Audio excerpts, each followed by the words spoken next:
Hey, and welcome.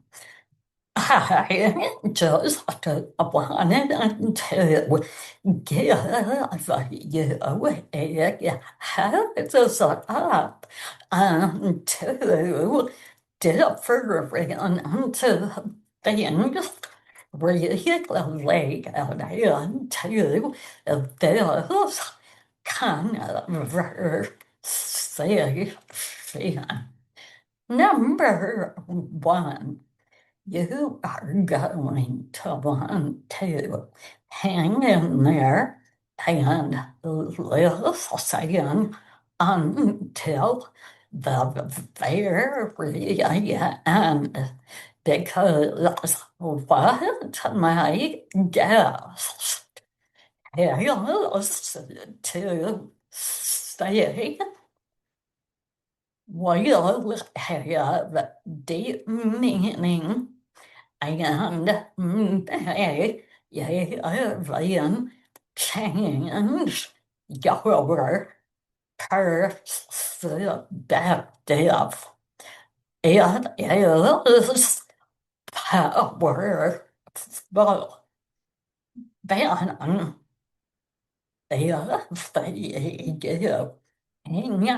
hang longer after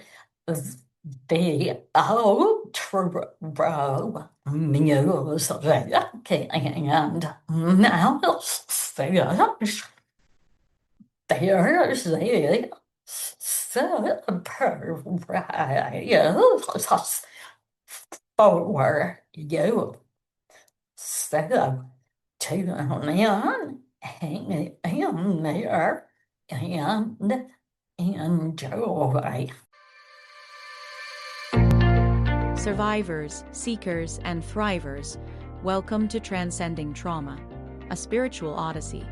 I'm Shari Lee Roberts, living proof that transformation is real. Get ready for powerful insights, inspiring stories, and a little laughter along the way. Hello and welcome back. I have an awesome guest today. The incomparable Larry Bilotta, who has for years helped to transform lives, marriages, and just helping people live their best selves and lives. Welcome, Larry. Thank you for being here. Okay. Now that I'm here, we can do something. Yeah, we can. And I want to say to people listening that before I began recording, Larry addressed my vocal difference in a really kind of amazing way and said he's feeling a bit more inspired meeting me, and that speaks volumes about you and what you have done. So you're typically talking about your marriage, helping others, and but what my listeners want to know is your back story. Where'd you come from? I know we are both Midwesterners. You from Wisconsin and me from Michigan. So, if you would give us your upbringing. Okay, so you're talking about background. Yeah. So background, we get some geography. So I'm born in 1949 in Chicago, and I'm born Oh, to a mother who is an alcoholic and a father who's a gambler. Okay, so uh, that's their high wow. items. Alcoholic and a gambler, and out of alcoholic and a gambler came all kinds of troubles. Yeah. Um, but they were really nice people. They were nice people, and so they were not arguing people. They weren't mean people. They were just nice people. They're trying to get along. And so my father was pursuing gambling through the horses. My mother was pursuing alcohol by going down to bars and socializing, and that was their method of getting to be happy. And so I grow up in that.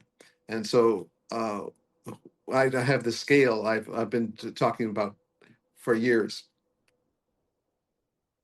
Well done. I am so sorry. Oh, keep going. Okay. Sorry. Yeah. So yeah, just give me the sign. Yeah. Um, Good. Yep. so uh, by being raised by them in the city of Chicago, that's where I'm grounded into a life of figure out your own life. And they didn't teach me anything. They didn't really talk to me or really tell me anything. And so I had to learn myself. And because I learned myself, I was in this twilight zone of having to raise myself, having to learn everything myself. And so what I ended up doing was I ended up marrying a very strong woman. And I did that because my parents gave me a message, stay married and stay miserable. And her parents Wow. gave her the same message, stay married, Wow. stay miserable. Right now, Mm. that's a subconscious message, but it's very strong and it can hold you in Yeah. place for a very long time under all Yeah. conditions. Yeah. So by being held in that place, she became what I call my teacher. And as my teacher, her idea was to torment me into what she wanted me to become. Ugh. And so uh, as I'm learning the process of this tormenting, horrible place, I had to decide to become a learner because she couldn't learn anything from me. She had to learn in her own way, and which I didn't understand. And so I had to learn. And the way I learned is by writing everything on yellow notepads and writing everything I thought, everything I believed, everything I saw, everything I heard, all the things that were going on in my life. I was teaching myself what was happening. And so that's Uh-huh. how I ended up creating a course over 27 years of this marriage made in hell, because that's my story. Just 27 years of a marriage made in hell. And the 28th year, I fell in love with my wife. So when I say that because I don't publish what really happened. I fell in love with myself. And when I fell in love with myself, Uh-huh. because all those 27 years, I didn't feel good about myself because I couldn't. And so I had to feel better about myself by what I was learning. And so what was happening is Marcia, the person who's delivering all this pain, is what I call my pain provider. As my Mm. pain provider, she caused me to suffer, and when I suffered, I learned. When I suffered, I was motivated to learn, and I'm motivated to draw conclusions and find out what things mean. And so that's what I was doing. I was doing that for 27 years. But we were in a 40-year marriage. Okay, so 40 years after the 27 years, when I fell in love with myself, she began to treat me differently. And the reason she did is not because of anything I said or anything she said. She started to treat me differently because she sensed that I was loving and respecting myself. And so she changed her behavior because I changed my behavior about myself.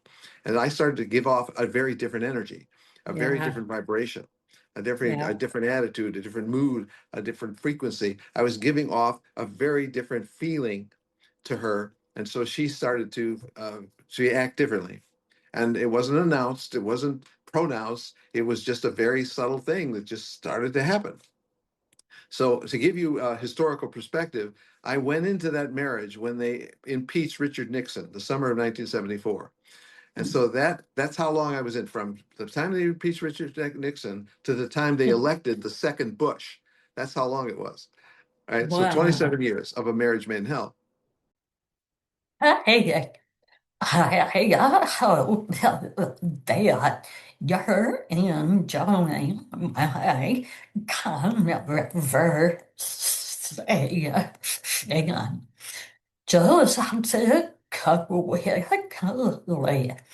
wanted you to know that I created a Facebook group with you in mind. If you see to join, go to Facebook, search on transcending Brahma, the spiritual artist, and click on join. I and everyone else in the community welcome you and your story and journeying with open arms.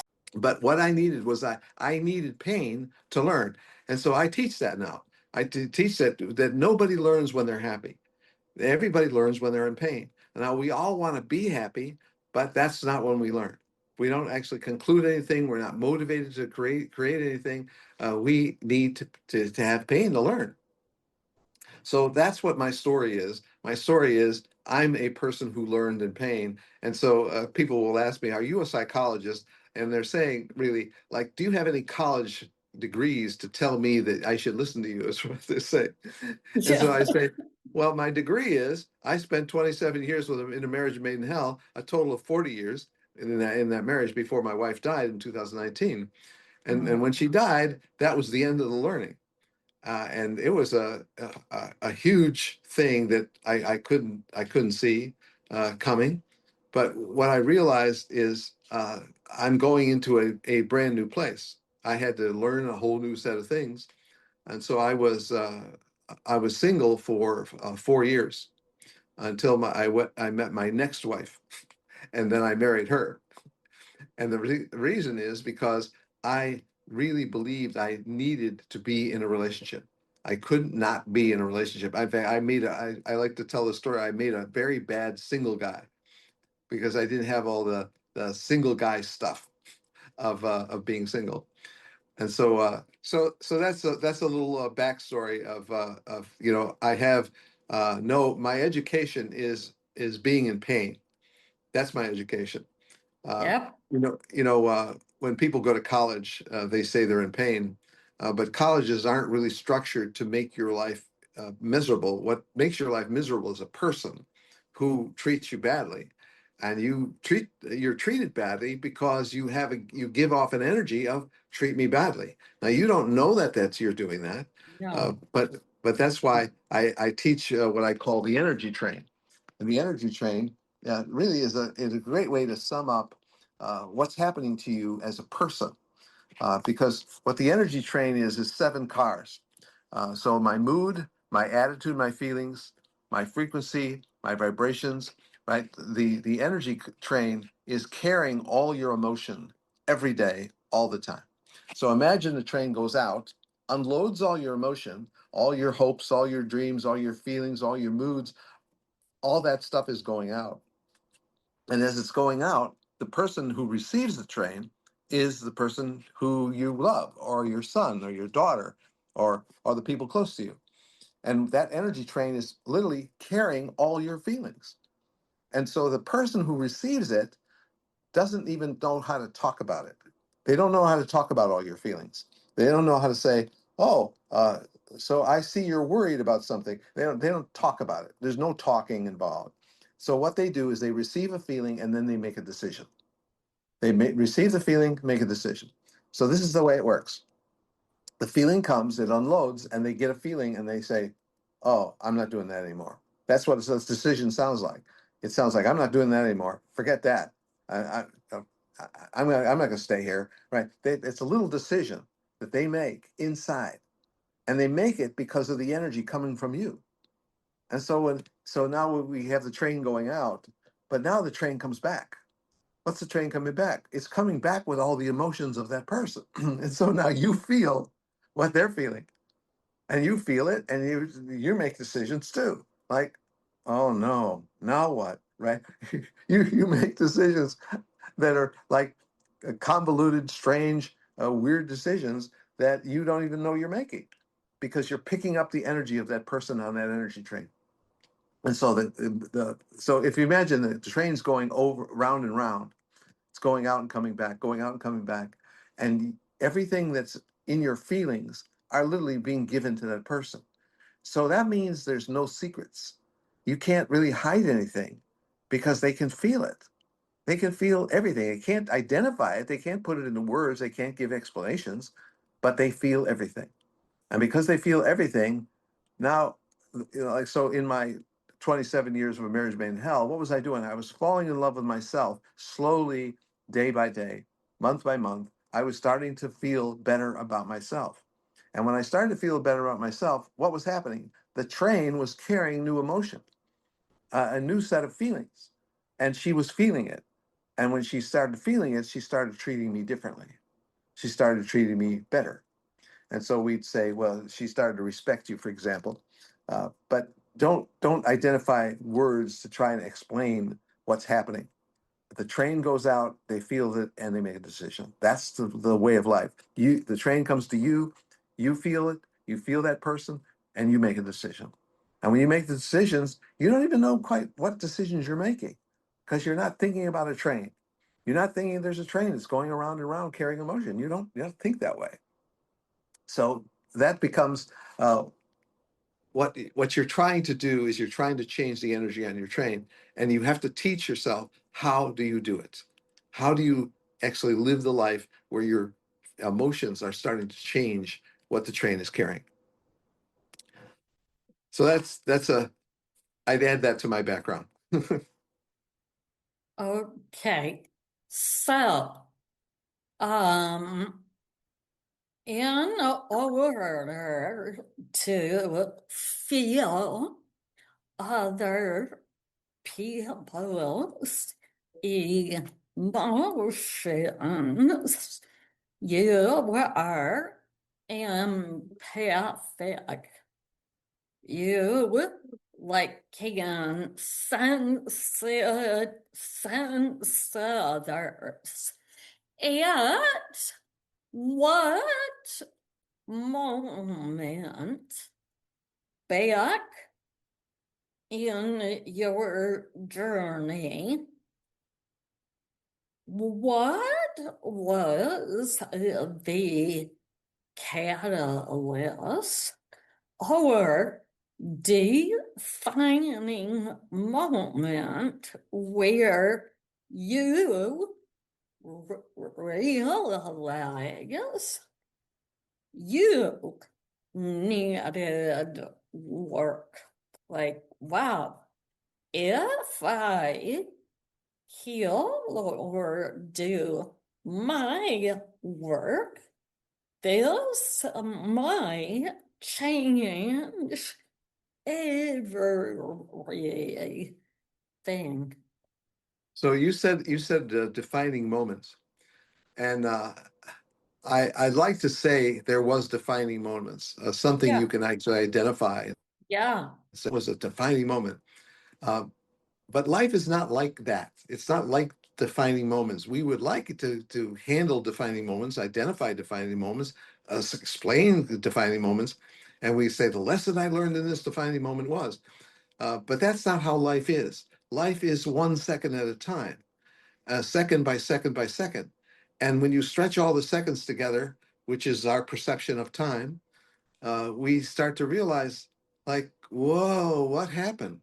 What happened there? And so we start to take history and try to collect all that happened and try to bunch it up into things that meant something to us. Because what is at the core of a human being? The core of the human being is the what comes in the five senses and what the meaning we assign to it. What comes in the five senses, sight, touch, sound, etc. The five senses are bringing in information, and we have to establish the meaning. So I tell a story about a rat, and the rat is called the cruise ship analogy. So the cruise ship analogy is that you are a cruise ship in the analogy. And as a cruise ship, you have a rat on your ship that you don't know is there. And then there's another ship, which is the person you marry, and that's a cruise ship, and she doesn't know that there's a rat on her ship. So two rats on two ships. So these two rats have radios, and they're sending a message back and forth called against energy that's so severe that the ships are separating because of it. Now, the ships don't know why they're separating, but they're separating because of the rats. So you go to a seminar, your ship goes to a seminar, and you find out you might have a rat. So you go to the trouble to find the rat and get it off the ship. Now, once this happens, there's now two ships, but this time there's only one rat. The rat that's on her ship is still pushing very hard, but there's no rat on your ship to push back. And because there's no rat on your ship to push back, what happens is the one rat that's pushing is not pushing hard enough because it doesn't have enough power. It takes two rats to push apart two ships.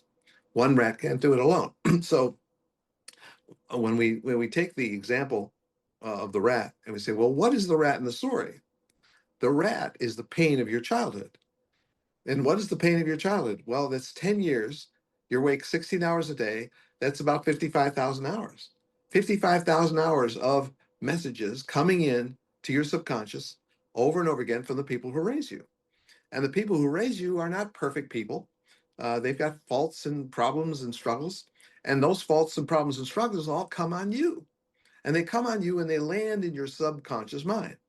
But the world doesn't even know what the subconscious mind is. They just know there's a subconscious mind. And so in the subconscious, there's urges, there's needs, there's longings. There's no thinking. There's no thinking in the subconscious. So what's down there is all the things that happened to you, all the messages that they gave you in those 55,000 hours. So what does your life become? Your life becomes what the subconscious makes it into. And because your conscious mind, imagine a big vat. That's a big vat of the subconscious mind. And above the big vat is a little jar. The little jar is your conscious mind. And your subconscious mind is sending up messages that go up into the conscious mind, and all of a sudden you become aware of it. And so the subconscious and the conscious are kind of divorced because the conscious mind doesn't know anything about the subconscious mind, doesn't know what it is or how to reach it. So you start to slowly learn. And that's what I was doing when I was writing all those yellow papers, is I was starting to realize and connect pieces of the story of why do I do this? Why does this happen? And then I start to answer it. I answer it because I'm afraid of what they think of me. I'm worried about how I'm going to be seen by them. I fear that I start to answer my questions with what really is the rat on my ship. The rat on my ship is the author of doubt and fear and anxiety. And so that's my analogy. The analogy is there's a rat on your ship. You're the ship, you're not the rat. You're good, and the rat's not good. And so all those messages that are in your subconscious don't help you. It doesn't help you to literally be talked to by the rat. And so I ended up developing a course that I teach to men and women separately. And one of the things I teach is what is the rat, and what do you to remove the rat from your ship? Because if the rat is on your ship and you don't know it's on your ship, you're in trouble, because now your ship's got a rat. And we know a cruise ship with a rat is not a good thing, right? Yeah. Because what'll happen when the customers see the rat, all kinds of bad things happen, right? Yeah. So that's why the rat analogy is helpful, because that's what I was discovering in those years of what is happening to me. Why is it happening? There's something inside me that I didn't ask for, and it's real. And it's really here. It's really here. It's making all these bad things happen, and I had to find out what it was. And so that's what I was. A big part of what I was learning was, what is the rat? How does it work? Okay. So you talk in very broad terms. So my listeners want to know what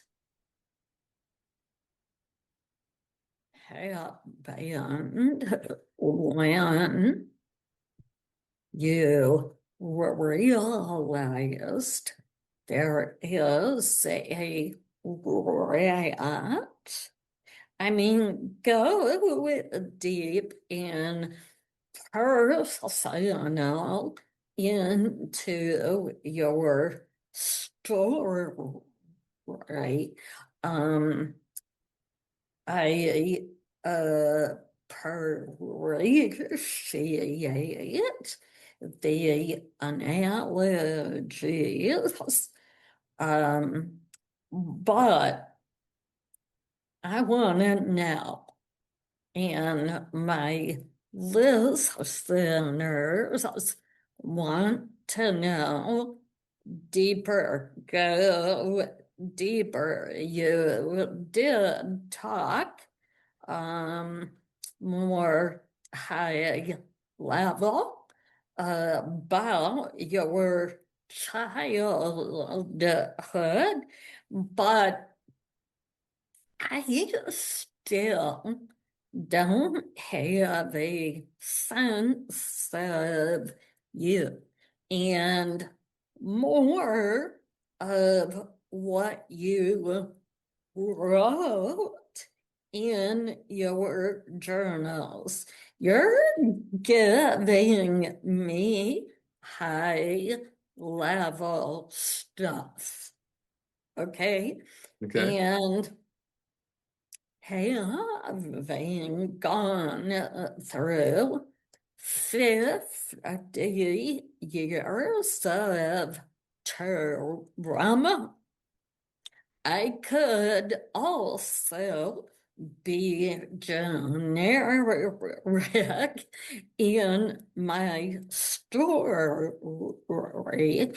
but that doesn't help others. So I need you to go deeper and explain some of your transformative moments. Oh, okay. So you're looking for a personal story. Yeah, Um, I so, am. so here's a personal story. My daughter was 8 years old, and I would go on seminars by myself, trying to learn something that I didn't know. And so I went to this particular seminar. I was gone for 5 days, and I came up with some kind of excuse for why I was gone.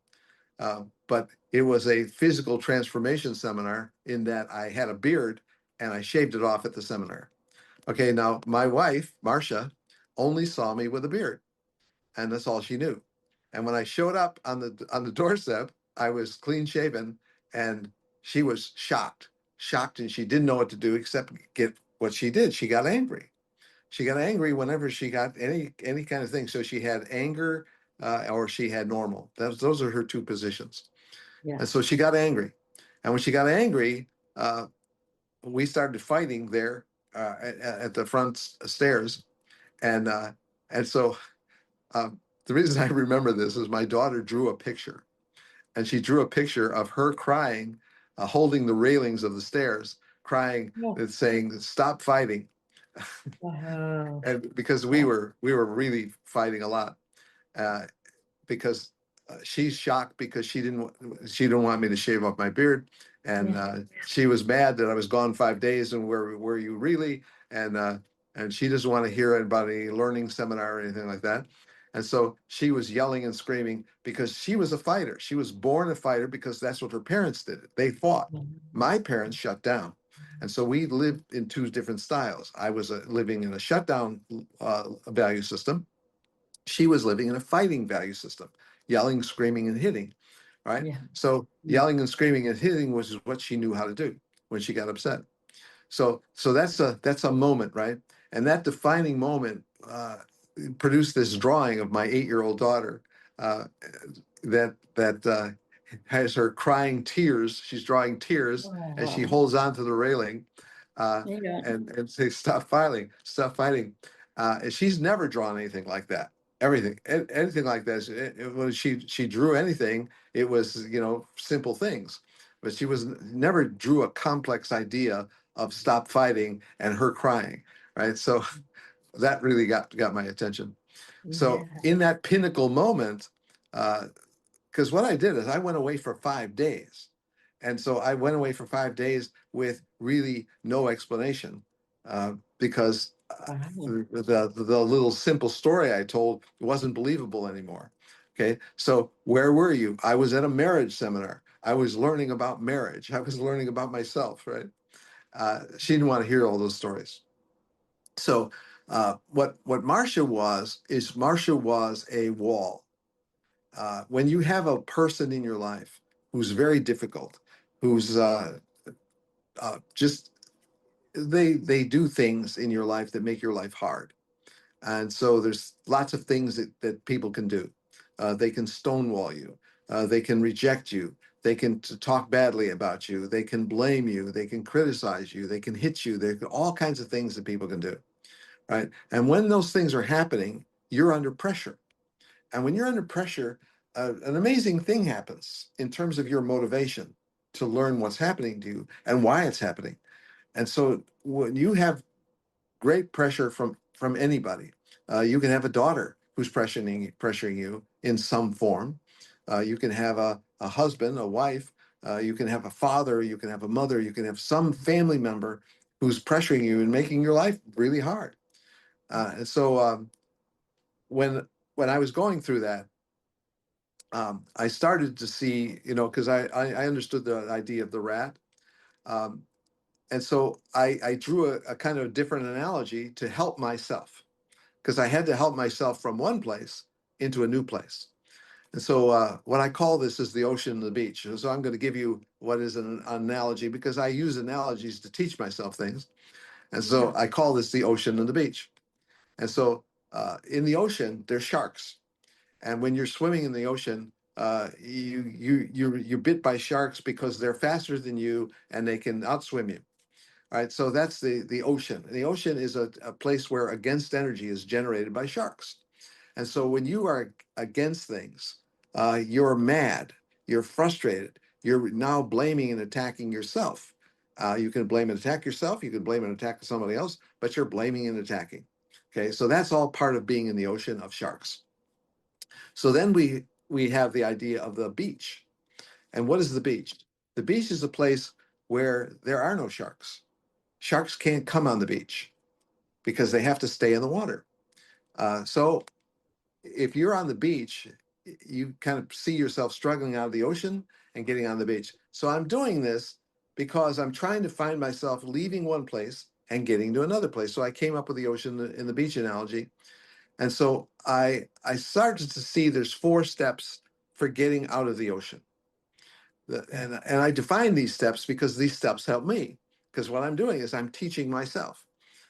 So the idea of getting out of the ocean is the idea of going through these 4 steps. So I'll give you what the 4 steps are, so you can understand how I applied an analogy to my life of this very difficult 8-year-old daughter crying.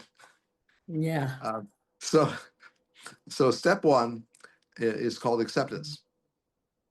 And so this is the first step out of the ocean. So acceptance is, I accept that Marcia is rejecting me and punishing me, and she's rejecting me, and this is just a fact that this is, I accept it. I accept that this is happening. So the first step is to accept it. The second step is to have gratitude. Now this is a little fancier because gratitude is not something, when you're in the ocean, you don't have any gratitude. There's just too much going wrong. And so I have gratitude that Marcia's rejecting me because I learned from pain, and this is the pain that teaches me. So now I'm realizing that, okay, I just started with acceptance, then I moved to gratitude, and I said something about pain. This is the pain that teaches me. And so now I'm acknowledging that this pain hurts and it's teaching me. So now I'm creating a meaning. I'm creating a meaning for what is pain. And so now we go to the third step, and now I say, what do I love about you, Marcia? What do I love about you, Marcia? Now, this is not something that I would do in the ocean, but I'm coming onto the beach now. So I'm now going to ask, what do I love about you, Marcia? And so that changes my whole frame of reference, my whole way of seeing the what's happening in the world. What do I love about you? All right, this is the person I'm mad at. This is the person I'm just resisting in every way. And what am I going to do now? I'm going to ask, what do I love about you? And so what I do is I name 3 things that I love about her. So first, I love her strength. And so second, I love her ability to teach me things through the pain. And fourth, I love her. She's got a really, really strange sense of humor. And so I would list those things that I love about her. So when you name 3 things, you're really changing the whole perception of what you're in. So now, first acceptance, then gratitude, and then what do I love about you? That's the first 3 steps. And then the 4th step, and now this is the place where quantum forgiveness is. Now this is called quantum forgiveness because it's really coming from quantum physics, and quantum physics is pointing out that in the world of the atom, there's lots and lots of empty space. And so what quantum forgiveness is doing is it's saying, this is good, pure and innocent, all is forgiven and released. So we can say that as, I am good, pure and innocent, all is forgiven and released.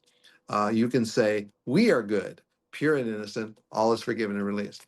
Now that forgiveness part is really capping the 4 steps, because that 4th step is a big part of, that gratitude leads to that. But then when you finally get to that 4th step, you actually forgive them by saying, we are good, pure and innocent, all is forgiven and released. And so now that that's been out there, it's been released from it's out there and it's in you, it's existing in this place, you're now moving out of the ocean and you're now moving onto the beach. So we have a perception about the beach. Sharks can't get to the beach. Why? Because the beach is a safe place. There's no sharks on the beach. And we have that belief in ourselves. And because we have that, we now see ourselves on palm trees and sand and no sharks. And because now we're there on the beach, and now we've got these 4 steps taking us on the beach, now we got to find out, well, am I going to stay? Am I going to stay on the beach? And the reason we're going to, I want to deal with staying on the beach is because I want to find out, am I in dupe or am I in cars? Now, what is dupe in cars? Dupe in cars is an analogy I'm teaching myself because I'm going to get out of this ocean. I'm going to get onto this beach so I can start feeling better about myself. And this is what a lot of these tools that I'm inventing them because I'm trying to feel better. I want to feel happier. I want to feel something I feel good about all the time, because I don't want to live in the world where I came from. I don't want to live in the ocean, because in the ocean, everything is what's wrong. It's always what's wrong. What's wrong? Well, how to fix it? What's wrong and how to fix it? So I want to get out of that world. I want to be in a place where I can think in terms of dupe and cars. So dupe stands for disturbed, urgent, pressed, and edgy. So those 4 words, I found out that's actually what leads to the presence of the rat. So when the rat's going to come for you, you're disturbed, you're urgent, you're pressed, and you're edgy. That's the beginning of what's happening. It's going to come for you, and that's how you know it's coming. So then we come for cars. Cars stands for calm, all is well, reassured, and suddenly know. KNOW. I suddenly know. Calm, all is well, reassured, suddenly know. So we have 2 acronyms: dupe and cars. Disturbed, urgent, pressed, and edgy, and cars, calm, all is well, reassured, suddenly know. So now when you get out of the ocean, you got to ask the question, am I more dupe or more cars? And so this is something only you can answer. Only you can answer whether I'm dupe or cars. Because if you're more dupe, you're feeling more dupe energy. If you're more cars, you're feeling more cars energy. And cars energy is helping you stay on the beach. And so that's actually how I started to get through a lot of things, by actually seeing this ocean and beach difference. And so I don't want to be in the ocean. I want to be on the beach, and this is how I'm going to do it. I'm going to go through the 4 steps. I'm going to find out if I'm in dupe or cars, and if I feel like I'm more still dupe, I got to do the 4 steps again. And now I do them again, and the next time I do them, I'm now feeling differently. Because what am I doing? Every time I do this, I'm changing the meaning. I change the meaning, I change the movie. And so now I start living in a place where it was horrible, it was yelling and screaming and meanness, and now I'm thinking, and now I'm more reasonable, I'm more rational, I'm more in one with myself. And so that's really what everybody's job is. Everybody's job is to get somehow to a place where I feel happier. What we're leaving fear, the world of fear, and we're moving into the world of love. That's what we're all trying to do that. Everybody's got some way to do that. They don't maybe explain it that way, but that's what we're doing. We're leaving fear and we're moving to love. And so this was my way of doing that with a personal situation. Because after that yelling and screaming was over, and I was starting to get on the beach, I started to feel better. I started to feel like not tense and not nervous and not judging and not criticizing and not blaming. I started to lose all of that, because that's the world of fear. And I started to feel better. And when I started to feel better, she started to feel different. She started to feel more willing to listen to me, or more willing to think about what just happened. So that's a way to and by the way, there were a lot of scenes like that that like too many to count. Yeah, it sounds to me like she was a narcissist, and you found a way to somehow get on the beach, stay on it, and managed her, which is miraculous, because narcissists are insidious. I mean, they are awful human beings who stop at nothing to bring all of us down and kill us. So, wow, this is insightful and amazing. Thank you. Do you agree that Marsha was a narcissist. So that brings us up to the idea of a label. And so when you have a label, what a label does is it locks something into place. Um, so psychologists have given us a lot of labels, and they've used those labels in all kinds of very complex contexts.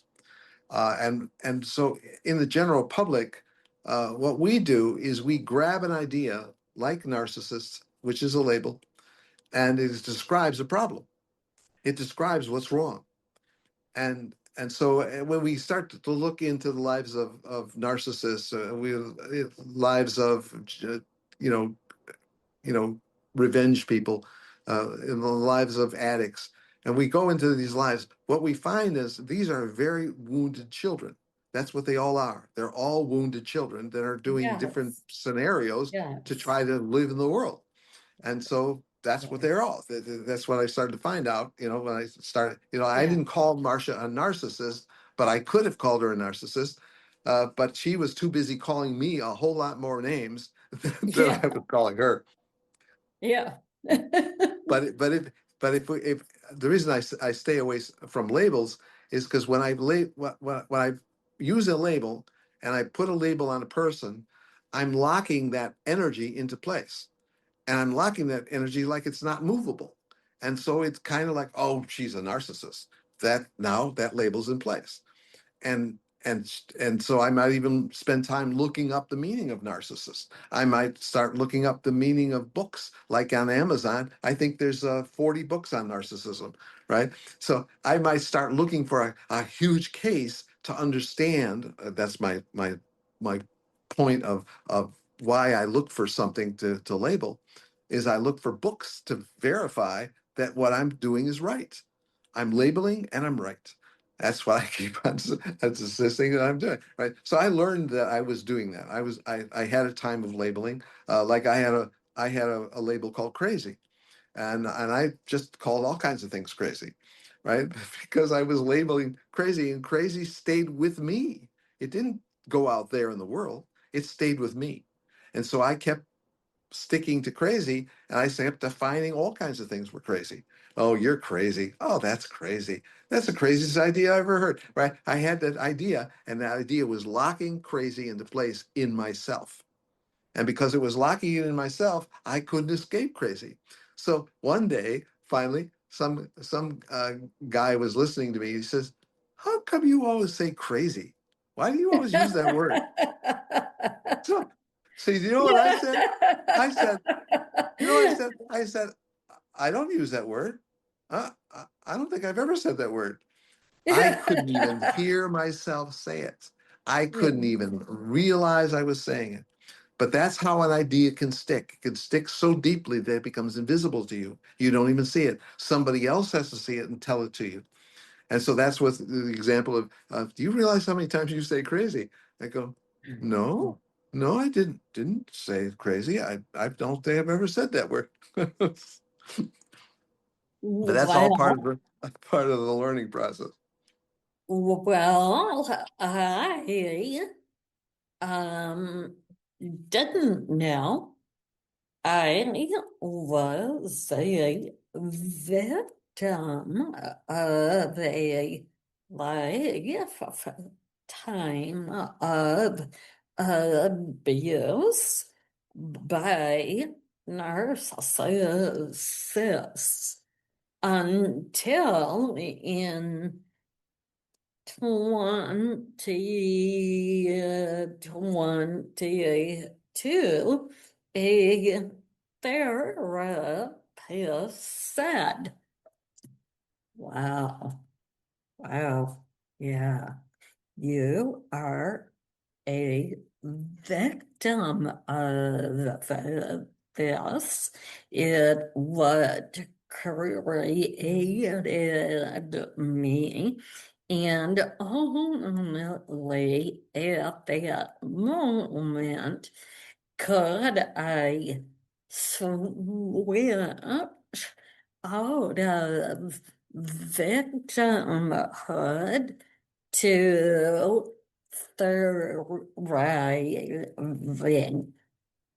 So my point is I get where you are, where you came from, and all of that. But there is a point in time when you're with a narcissist that you need to recognize there is no winning.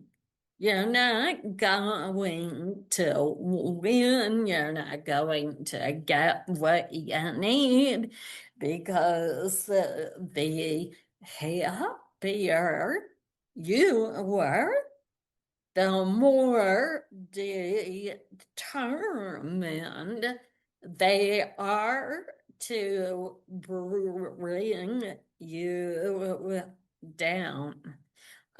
So I think you and I differ on that thought or belief, and that is good.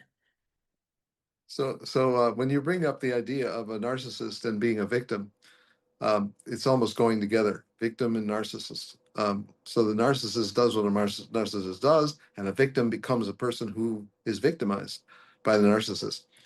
So part of what I've learned in my 40 years is that uh, the goal is healing, and what we want is we want healing. And so since all the people with all these troubles are really victimized children, and they're all going through these maneuvers to try to find some way to live in this world and supposedly win, uh, but there's no winners or losers. There's just people who are hurting. And so what healing does is healing. When you think about healing, when you just even think the thought of healing, and so that's what I came to think about with Marsha, that she would heal because she would heal by the feelings that she has. She like I'm not in part of that healing, but just I have the thought. I have the thought of healing. And because I have the thought of healing, I don't have to get in and understand anything about narcissism or what her problem is or what the label she has. None of that matters. All that I have to think about is I want to think about healing. Healing is what matters to me. And because I'm sending out the thought of healing, she's picking up the thought because it's on the train and she's feeling the healing thought. And so, because I'm thinking of the healing thought, now I'm saying that I'm feeling better because I'm thinking the healing thought. And so, this is really not just about her and some enemy outside. This is really about myself. And so, whatever I think of that other person is really coming back to me. And so, because I'm thinking that, I'm thinking healing. And so, that's what I like to dwell on healing, forgiveness, those kinds of ideas are coming back to me and they're helping me feel better and feel happier. I love that, and I was never able when I was never able to get to the point that you're at because the people I was with, family, friends, romantic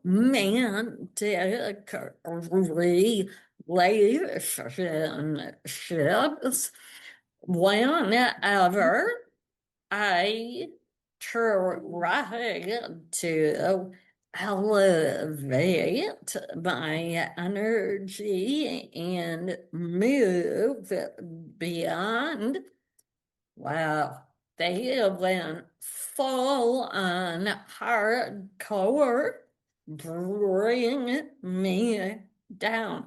And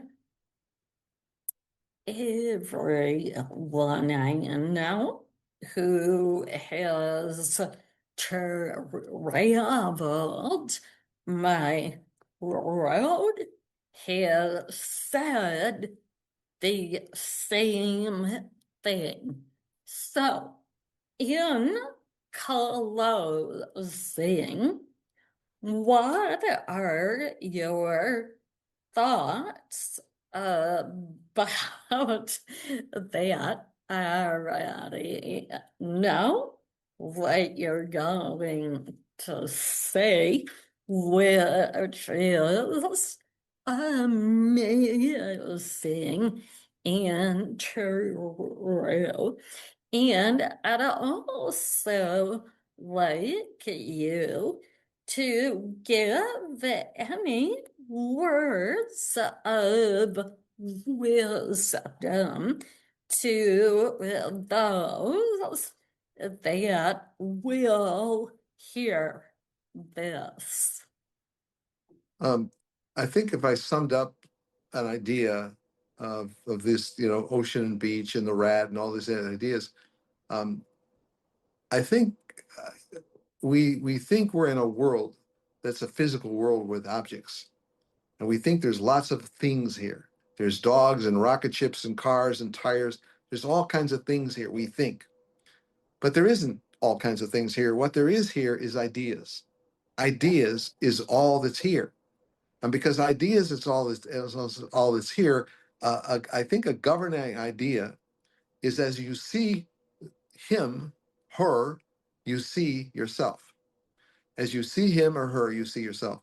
So Yeah. that's a governing idea. Now, why is it a Yeah. governing idea? Because um, every time I take a rat view of life, I'm now seeing that person the way I see myself. Yeah. I see that person as terrible and critical and blaming and fault finding and I like, oh, I'm repelled by that. I see myself that way. I see Yeah. that person as something terrible. I see myself as something terrible. I see that person is really lonely. I see myself as lonely. I see that person is very fearful. I see myself as fearful. Every time it keeps coming back to myself because there's nothing here but ideas. There's no things, there's just ideas. And so the Yeah. idea is as I see him, I'll see myself. And I can't release myself from it. I can't escape. As I see him, I see myself. And I keep coming back to like, why do I feel this way? Because I'm like judgmental, for example. And if I'm judgmental and I feel like I have to judge the world, like, oh, that's bad. Oh, that's terrible. Oh, I forget that. I'm not doing that. Right. I'm judging lots of things. I'm seeing everything as judged. I'm now living as a person who's judged. Yeah. I don't want to judge. I don't like judgment, but here I am. I'm judging because I see myself. I see him. I see myself. I see her. I see myself. Yeah. And so that's a like a governing principle I keep have to come back to. Like as I see him, I see myself. And so when you start to realize, as I see him, I see myself, like, well, gee, how do I see him? How do I see her? And I start to take the inventory of what I'm seeing. And the more I think about it, the more I start to realize, oh, gee, that probably wasn't the best thing for me to conclude. That wasn't the best thing for me to believe. That wasn't the best meaning for me to associate. Because as I see him, I see myself. I don't want to keep seeing myself that way. Okay, now that I got the job, I gotta get the rat off my ship. Because the rat's the one who's trying to get me to say there's a world out there of lots of bad characters. Yeah. And I don't want to live like I don't want to live like that. I want to escape that world. So the job that we have is as I see him, I see myself. I got to keep on remembering, and that's not easy for people to do, especially if their No. awareness is not very high, Yeah. Yeah. because that means everything I do about the world is coming back at me over and over again. It's Yeah. coming back over and over again.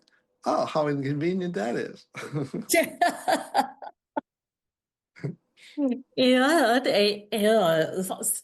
And I have always said we are a reflection of our friends, our life. I mean, and you said that beautifully. Thank you. So, any final poetic or words of wisdom you would like to impart on people who will hear you? Last words of wisdom. There's always a way. Now, why do I say there's always a way? We live in a world that is a world of no way. And the reason we live in a world that is no way is because we live in a world where the rat is controlling the world. And since the rat is controlling the world, the rat has a foundation belief. There's no way. There's no way for this. There's no way for that. There's always some way to see there's no way. And because that's the world, when I say there's always a way, that Yeah. seems like such a simple, shallow statement. There's always a Yeah. way. No. But what you're doing is you're undoing all of the rats. There's no way, Yeah. because it's a very critical, blaming, fault finding kind of place. And so Yeah. there's always a way is something that actually gets you through a lot of difficult places. There's always a way. There's always a way. There's always a way. And that keeps you living free of the rat, because there's always a way is the actually the counterbalance of there's no way, and that's what the world is. It's a no way world. And so you need an idea that keeps you buoyant and living in a place where apparently there's always no way, but you're just going to say there's always a way.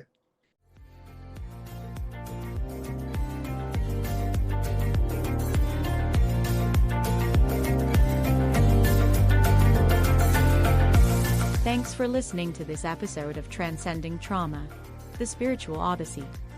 If you're working to overcome trauma and would like to work with me or be a guest on my show, contact me through my website at shariroberts.org. Please hit the follow button to make sure you don't miss any episodes. I'd love to connect with you on LinkedIn at Shari Roberts.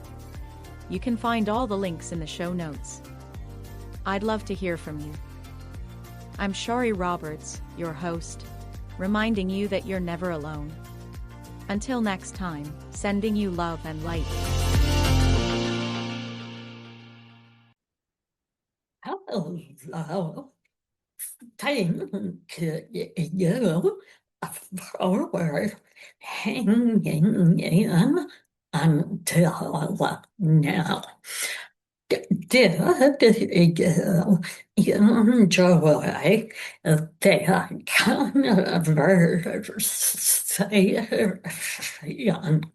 I would, as always, love to hear your thoughts. Here are mine. I want to first begin by saying that I really respect and admire Larry for a couple of reasons. The first being that when he found himself unable to, unwilling to endure any more of the hell, instead of divorcing Marsha, he went on a healing or investigative journey very bravo to him. That is huge and deserves the acknowledgement. The second thing that I admire is that he is a critical thinker. He didn't just read one book, talk with one person, and do what they were recommending. No, he made it. He was mission to thoroughly dive into the self-help marriages that whole and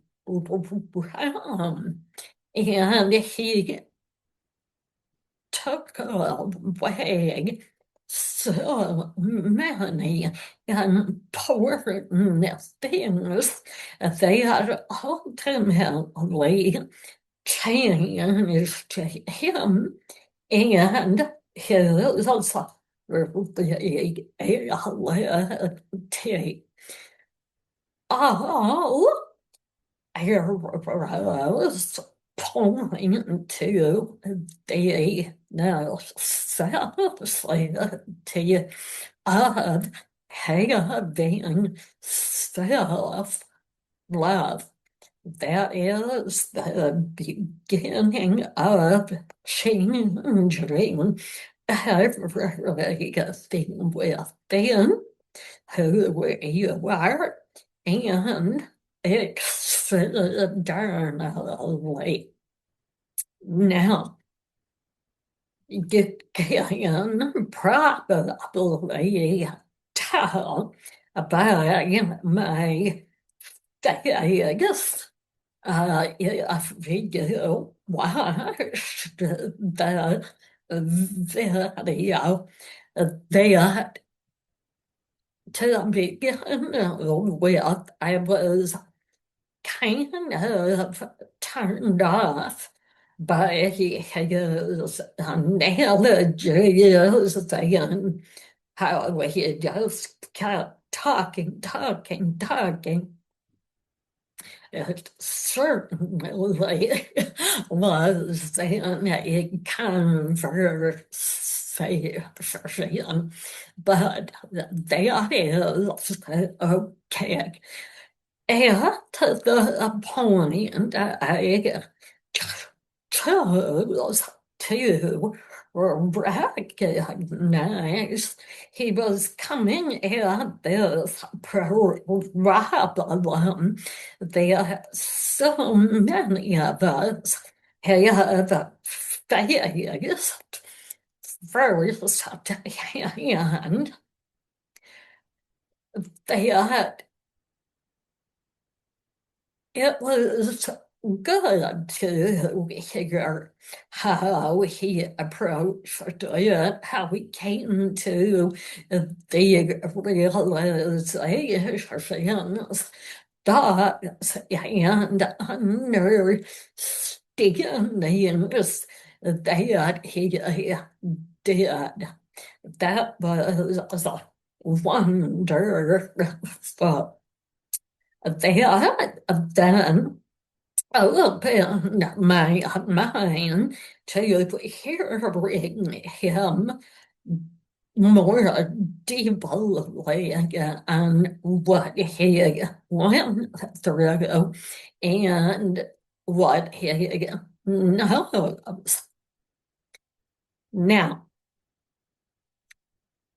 the other thing to me is that he talks about the importance of self-love and even encouraging our energetic vibration.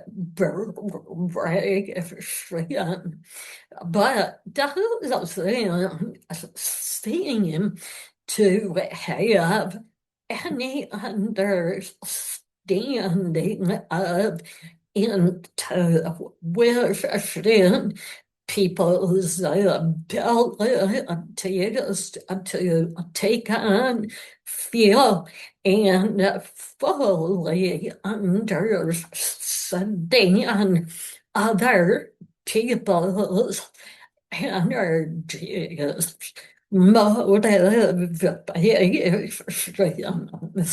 When I brought up being empathic and what they meant, I felt or saw that was the first time he dismissed something that I contributed to the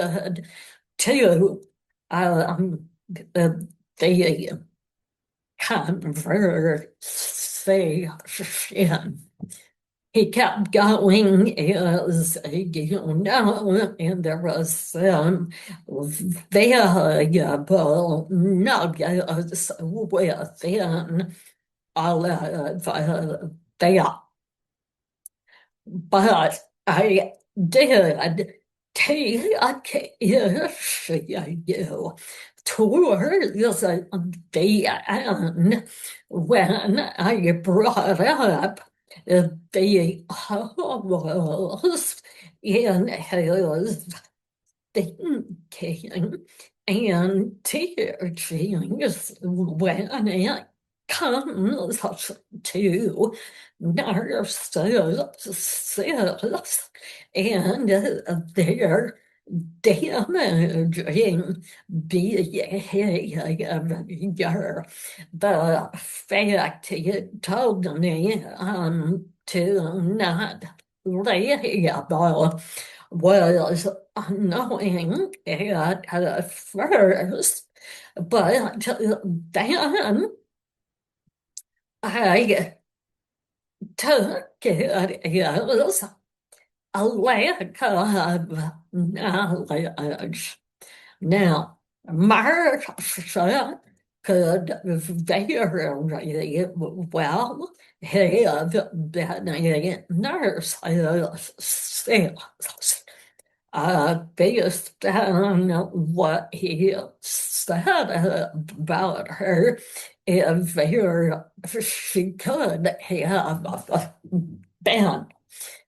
But he was definitely not open to going deeper into understanding that type of person and holding space